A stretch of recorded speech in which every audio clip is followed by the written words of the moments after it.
All right, welcome to class, everybody. So just a update on your tests. I have not finished grading them yet, and tomorrow it's super busy for me, so I will be grading them over the weekend for sure. So you should see your scores showing up in Canvas over the weekend, and then I'll give them back to you guys on Monday.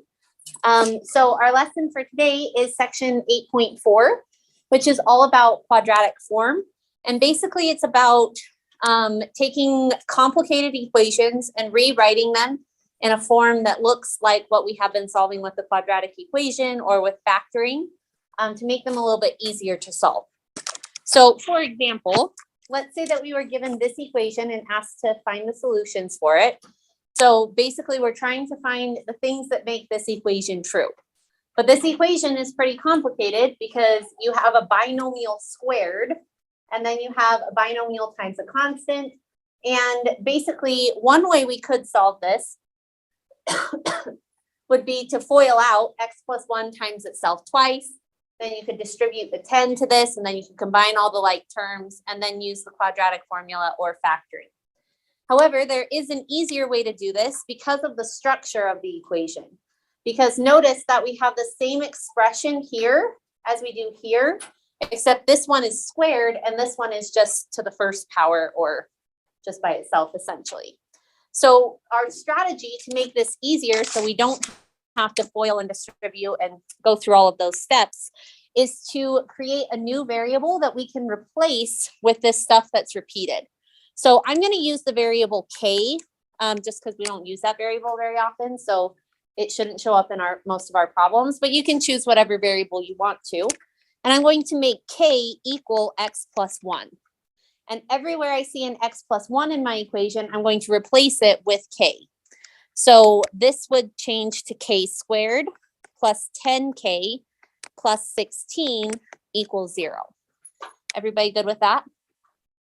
Okay, now this is way easier to solve than what they gave us, right? Because this looks like the form that you could use the quadratic equation. Or I think also that one's not terribly hard to factor, right? Because if this one's a trinomial, and if we did 16 times k squared, we get 16k squared. And what two things multiply to 16 but add to 10?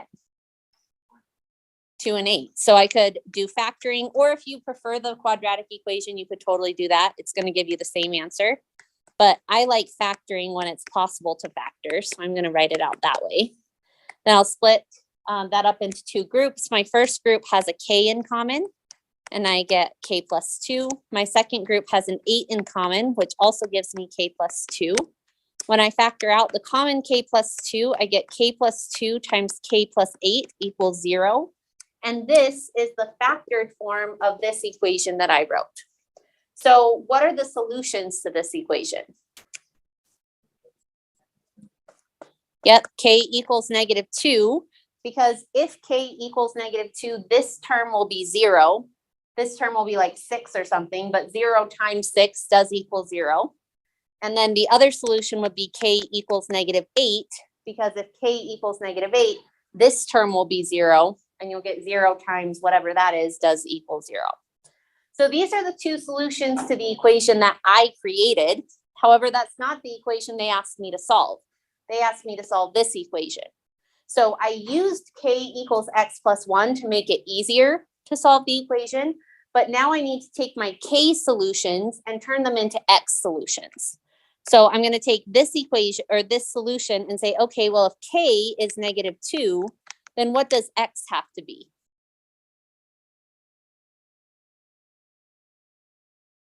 Yep, -3. Because if I put -2 in for k in my substitution statement, then I could just subtract 1 over and I get x equals -3. So that's one of my solutions. Then my other solution, -8 equals x plus 1.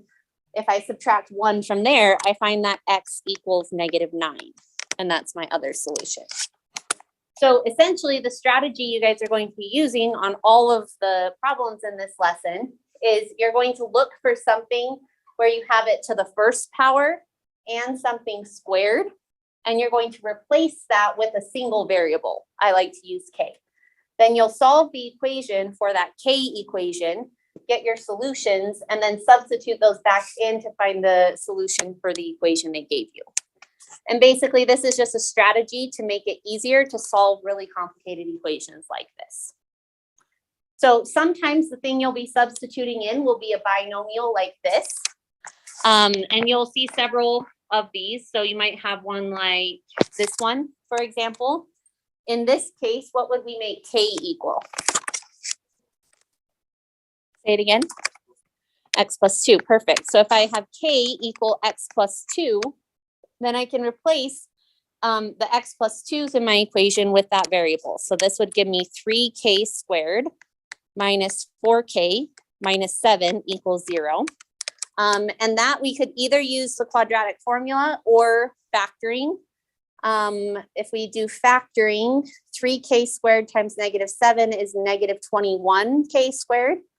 Is that easy to factor? Are there any two numbers that multiply to negative 21 but add to negative 4?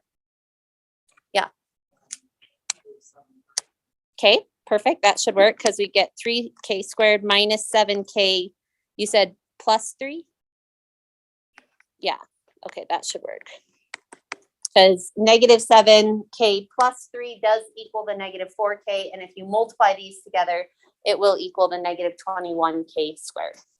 So when I split those into two groups, the first one has a k in common, which leaves 3k minus 7. The second group doesn't have anything in common, so I'm going to factor out a positive 1, which leaves 3k minus 7. Then when I factor out the common 3k minus 7 and k plus 1, this is my factored form. And then from this factor, what solution would that give me?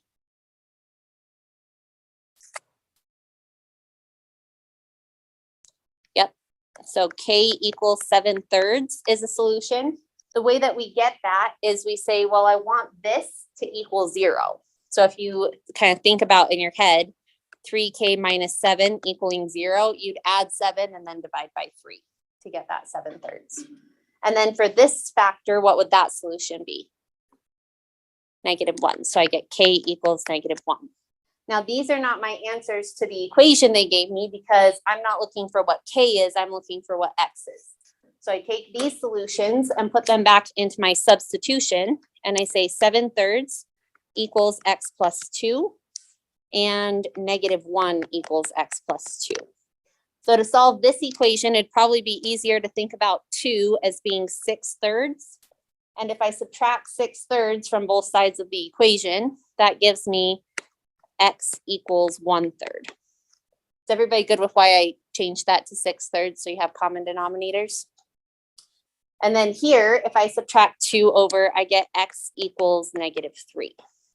And so these two numbers would be my solution to this equation. All right, let's do a quick check-in on this. So scale of 1 to 5, how are you guys feeling about these quadratic form? Okay, awesome. Is there anything that you guys have questions about or anything you'd like clarification on? Okay, so by the way, on this step, if you can't factor it or if it's not like easy for you to factor, you can always use the quadratic equation and it will give you these same solutions. So I like doing factoring if it's possible and easy to do it, but if it's difficult, you can always use the quadratic equation for this step. Okay, so you'll see some problems like this, and then you'll also see some problems like, whoops, like this one. So on this one, the thing we want to look at is what are we going to make k equal? Because that's kind of our first step. We say k equals something and then we replace it everywhere.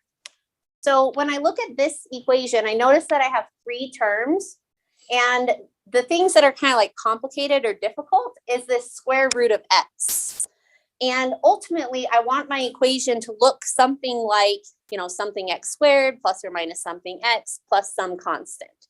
And so, or k actually in this case, we're going to have like a k squared term, a k term, and a constant term.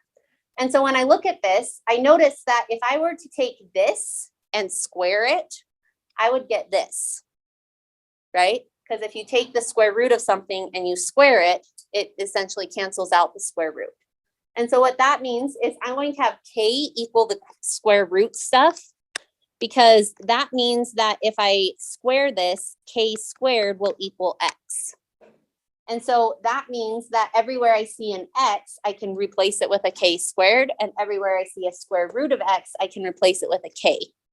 So that means that this is going to be rewritten as k squared minus 12k plus 27 equals 0. Anybody have any questions on that? That's a little bit of a different substitution than what we were doing. It's still kind of the same idea though, because you have something and then you have that same thing squared. It's just on our previous examples, they had like binomials inside of parentheses. So it's like a little bit more clear that it's like, oh, this is this thing. This is that same thing squared. And in this case, we have a square root of x. And then we have that square root squared, which canceled out the square root. Okay, so now that we've got it in this form, now it's just a regular trinomial and we can factor it. So we go 27 times k squared, 27k squared. What two things multiply to positive 27 and add to negative 12? Perfect. So we'll do k squared minus 3k minus 9k, because those two do add together to negative 12k, and they multiply to the 27k squared. So then I'll split those into two groups. The first group has a k in common, which leaves k minus 3. The second group has a negative 9 in common, which also leaves k minus 3. And so when I factor this out, I get k minus 3 times k minus 9 equals 0. Okay, now, what are my solutions to this substituted equation? Perfect. So I have k equals 3 and k equals 9. And so now I'm going to take these two solutions and plug them back in up here. So I say, okay, well, if k equals 3, then I have 3 equals the square root of x. And then I also have 9 equals the square root of x. To get rid of my square roots, to find out what x is, I'll square both sides, which tells me that 9 equals x and 81 equals x. And then you always want to go back and plug these in and make sure that they really work, especially if one of these was a negative. So in this case, both of these numbers were positive. But if you had like a negative 3, you would actually have it not be a solution, because you can't have the square root of something equaling a negative. So let's take these and plug them back in just to make sure they work. So I'll say, does 9 minus 12 times the square root of 9 plus 27, does that actually equal 0? Well, the square root of 9 is 3. 3 times 12 is 36.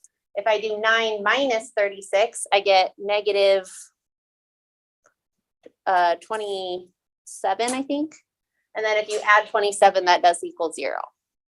And then you could do the same thing with the other one, and you could say, does 81 minus 12 times the square root of 81 plus 27 equals 0? Well, the square root of 81 is 9. 12 times 9 is 108, right? I should go back to kindergarten or third grade, but I think it's 108. And if you add those together, that should work. Wait, no, it doesn't. 12 times 9. Yeah, that's 108. Because 81, oh no, that does work. Sorry, I got my negatives mixed up. So that one does work, and those do add up to 0. But especially, like, they should usually work as long as you don't have like negative something equals the square root of it. In that case, that would just be an extraneous solution and you'd eliminate it. Okay, so any questions on how to do it when you have square roots in your expression? Okay, so the last type of question that you guys will see are ones like these ones. So in this one, we have x to the 4th minus 12x squared minus 64. And ultimately, we want to get something that looks kind of like k squared minus 12k minus 64 equals 0. So if we want to get something that looks like this, what is k going to be in this case? x squared, right? Because that would make x squared go to k. And if you square x squared, you do get x to the fourth. And so we'll say k equals x squared. And then you just go through and factor it just like we've done all the other ones. So the things that multiply to negative 64 and add to negative 12, I think it's 16 and 4, right? Does 16 times 4 equal 64? Okay, so we do k squared, and the 16 is going to have to be negative, and the 4 will be positive. And then if we split those into two groups, the first group has a k in common, and we get k minus 16. The second group has a 4 in common, which also gives us k minus 16. When we factor that out, we get k minus 16 times k plus 4 equals 0. And what are my k solutions? Perfect. So we get k equals 16, k equals negative 4. And then I'll take those solutions and plug them in up here. So I get 16 equals x squared. And I also get negative 4 equals x squared. So to find out what x is, I take the square root of both sides. And that gives me that x equals plus or minus the square root of 4. Because remember, there's two solutions to this. Or sorry, there shouldn't be a square root there. The square root of 16, which is 4. Because remember, like if you plug in a 4, a positive 4 and square it, you'll get 16. But also if you do negative 4 squared, you'll get 16 because the negative times the negative is a positive. And then, and that came from square rooting these. So if I square root this one, what will these solutions be? Yeah. Yep, exactly. So we'll get x equals either plus or minus 2i, because the square root of 4 is 2 and the square root of a negative is I. So these will be our two solutions. And on question 5, I think they have like 4 spots for your solutions. So what your 4 solutions will be are x equals 4, x equals negative 4, x equals 2i, and x equals negative 2i. And those would be all of the 4 solutions that would make that first equation true. All right, any questions on that? Okay, cool. So to recap, basically you're just defining some new variable to make your equations easier to solve. You might have some where you have your k equal x squared, like in this case.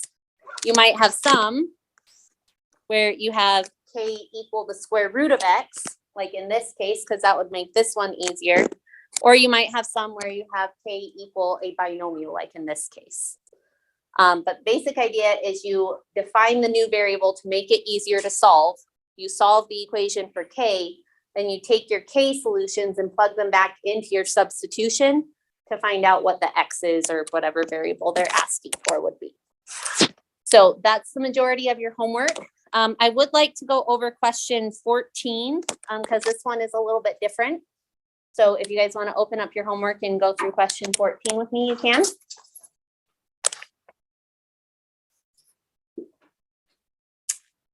All right, so on question 14, it says an object is tossed into the air with an upward velocity of 8 feet per second from the top of a building that's 8 feet high. The time it takes for the object to hit the ground below is given by this formula. I'll write it a little bit bigger. 16 t squared minus 8t minus h equals 0. And then it says solve this formula for t. So if you haven't taken physics, this is one of our, it's a key formula in physics where the 16 represents the gravity of Earth. And then the 8 is the velocity that they're launching the object with. And then the height is like the original height of the object. So in this case, they didn't tell us what h is. They told us that h is the top of the building that the object is tossed from, but we don't actually know what h is. And so what that means is our answer is going to have h in it, and we're basically going to treat h as if it were a number because we're trying to solve for t. So we're just going to treat h as if it were a number, even though we don't know what it is. Is everybody good with that? Okay, so because we don't know what h is, it's really hard to factor it, right? Because like we don't want to say like, oh, negative h times 16t squared, like what multiplied together equals this and adds to this. Like that's impossible to do it that way because we don't know what h is. So what we'll do instead is we'll use the quadratic equation because the quadratic equation is made to solve equations like this. So to do that, I first need, well, I'll write out my quadratic equation. So in this case, we're solving for t. So I'll say t equals negative b plus or minus the square root of b squared minus 4ac all over 2a. So that's my quadratic equation. And in my equation, what is a going to be? Call it out. What will a be? 16. Great. And what will b be? Negative 8. And c will be negative h. So again, we're basically going to treat h as if it were a number. So we don't know what number it is, but we're going to plug it in as if it were a number. So to find the solution, we'll say, okay, well, t equals negative b and rb is negative 8. So negative 8 is a positive 8 plus or minus the square root of b squared. RB is negative 8, so negative 8 squared will be positive 64 minus 4 times a times c. So negative 4 times 16 will be negative 64. Negative 64 times negative h will be positive 64h. So I'll have 64 plus 64h inside of my square root. Is everybody good with that so far? This one? Which one? The second one. So the second one came from negative 4 times a times c. So negative 4 times 16 is the negative 64, but then we're multiplying that by negative h, and a negative 64 times negative h will be positive 64h. All right, then we divide by 2 times a, and a is 16, so 2 times 16 is 32. So this is our solution, but we can simplify it a little bit more. Because notice that inside of our square root, we have two terms that both have a 64, which means we could factor that out. And that gives us 8 plus or minus the square root of 64 times 1 plus h.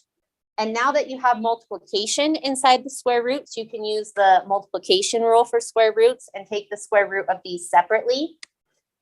Should write this over 32. So when I take the square root of these separately, I get 8 plus or minus the square root of 64 is 8. And the square root of 1 plus h can't be simplified because I don't know what h is. But I can simplify this part to be 8 outside of the square root. And then this is all over 32. And notice that 8 and 32 can all be divided by 8. And so I'm going to factor an 8 out of the top so that I have it in factored form. And that gives me 1 plus or minus the square root of 1 plus h all over 32. And if I have 8 divided by 32, yeah.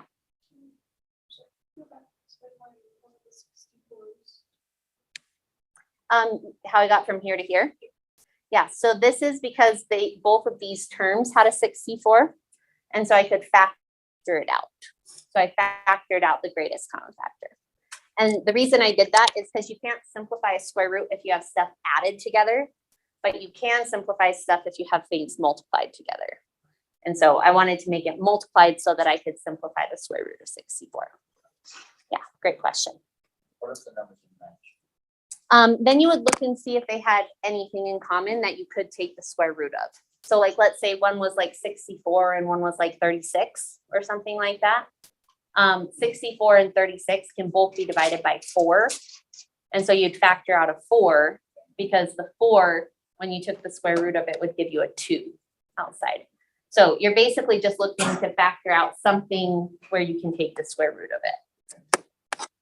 And then once you factor that out, because right here, these both have 8s. So I factored out an 8. And then I have this stuff multiplied. And 8 divided by 32 can be simplified to what? 1/4, yep. So both of them are divisible by 8, and I would get 1/4. And so my solution is going to be 1 plus or minus the square root of 1 plus h all over 4. Because my 8 got canceled out. And then with the way that they wrote the answer, you would basically just distribute this division by 4 to both parts. And you would get 1/4 plus or minus the square root of 1 plus h all over 4. And like, if this was like a real world situation and you actually knew what the height of the building was, then you would just plug that height into the h number. And that's how that would work. So that's question 14. But most of them aren't like this. Most of them are like what we were doing earlier, where you'll substitute something in for k and solve it from there. So I'll let you guys go ahead and get started on your homework. And if you have any questions, let me know.